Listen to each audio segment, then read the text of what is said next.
ಮಹಾರಾಷ್ಟ್ರದಲ್ಲಿ ಸ್ಥಳೀಯ ಸಂಸ್ಥೆಗಳ ಚುನಾವಣೆಯಲ್ಲಿ ಬಿಜೆಪಿ ಮತ್ತು ಮಿತ್ರ ಪಕ್ಷಗಳ ಸುನಾಮಿ ಹೊಡೆತಕ್ಕೆ ಕಾಂಗ್ರೆಸ್ ಸೇರಿದಂತೆ ಎಲ್ಲ ವಿರೋಧ ಪಕ್ಷಗಳು ಹೀನಾಯವಾಗಿ ಸೋಲನ್ನು ಅನುಭವಿಸಿವೆ. ಮಹಾರಾಷ್ಟ್ರದ ಒಟ್ಟು 288 ಸ್ಥಳೀಯ ಸಂಸ್ಥೆಗಳ ಚುನಾವಣೆಯ ಫಲಿತಾಂಶ ಡಿಸೆಂಬರ್ 21ರಂದು ಪ್ರಕಟಗೊಂಡಿದ್ದು, ಚುನಾವಣೆಯಲ್ಲಿ 120ಕ್ಕೂ ಹೆಚ್ಚು ಬಿಜೆಪಿ, ಏಕನಾಥ್ ಶಿಂದೆ ಬಣದ ಶಿವಸೇನೆ 56ಕ್ಕೂ ಹೆಚ್ಚು ಮತ್ತು ಅಜಿತ್ ಪವಾರ್ ಬಣದ ಎನ್ಸಿಪಿ 36ಕ್ಕೂ ಹೆಚ್ಚು ಸ್ಥಳೀಯ ಸಂಸ್ಥೆಗಳಲ್ಲಿ ಬಹುಮತ ಪಡೆದುಕೊಳ್ಳುವ ಮೂಲಕ ವಿರೋಧ ಪಕ್ಷಗಳನ್ನು ಬಗ್ಗುಬಡಿಯುವಲ್ಲಿ ಆಡಳಿತ ಪಕ್ಷಗಳು ಯಶಸ್ವಿಯಾಗಿವೆ.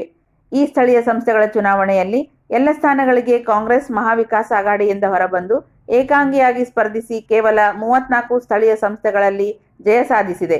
ಜೊತೆಗೆ ಉದ್ಧವ ಬಣದ ಶಿವಸೇನೆ ಮತ್ತು ಶರದ್ ಪವಾರ್ ಬಣದ ಎನ್ಸಿಪಿ ಮೈತ್ರಿ ಮಾಡಿಕೊಂಡು ಸ್ಪರ್ಧೆ ಮಾಡಿದರೂ ಕೂಡ ಉದ್ಧವ ಬಣದ ಶಿವಸೇನೆ ಕೇವಲ 9 ಮತ್ತು ಶರದ್ ಪವಾರ್ ಬಣದ ಎನ್ಸಿಪಿ ಕೇವಲ 8 ಸ್ಥಳೀಯ ಸಂಸ್ಥೆಗಳಲ್ಲಿ ಹಿಡಿತ ಸಾಧಿಸುವ ಮೂಲಕ ಮಹಾವಿಕಾಸ್ ಅಘಾಡಿಯ ಕಾಂಗ್ರೆಸ್, ಶಿವಸೇನೆ ಮತ್ತು ಎನ್ಸಿಪಿ ಪಕ್ಷಗಳು ನೆಲಕಚ್ಚಿವೆ.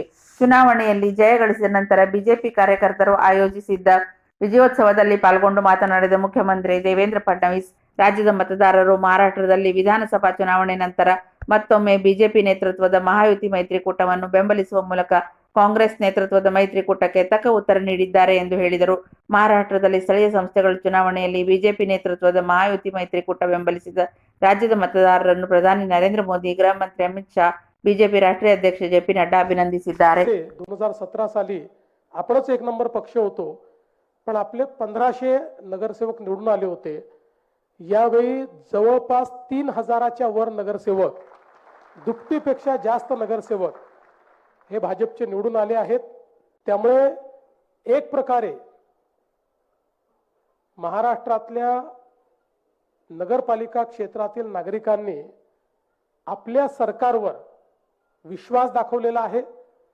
आपल्या कामाला एक प्रकारची पावती दिलेली आहे आणि विशेषतः देशामध्ये आपले नेते माननीय नरेंद्र मोदीजी यांनी विश्वास आणि विकास याचं जे राजकारण तयार केलेलं आहे त्याला प्रतिसाद हा प्रत्येक निवडणुकीमध्ये त्या ठिकाणी मिळतो आहे.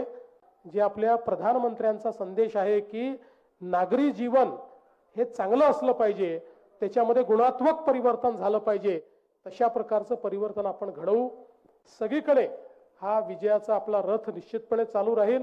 पण एक गोष्ट निश्चित आहे की कुठल्याही विजयाने आपण त्या ठिकाणी मातणार नाही, माजणार नाही. हा मात्र एक आपला संकल्प आहे. विजय हा आपल्या कामाची पावती आपण समजायची आणि अधिक चांगलं काम कसं करता येईल, अधिक लोकाभिमुख कसं होता येईल, लोकांना अधिक सोयी सुविधा कशा देता येतील, या दृष्टीने आपल्याला येत्या काळामध्ये प्रयत्न करायचा आहे.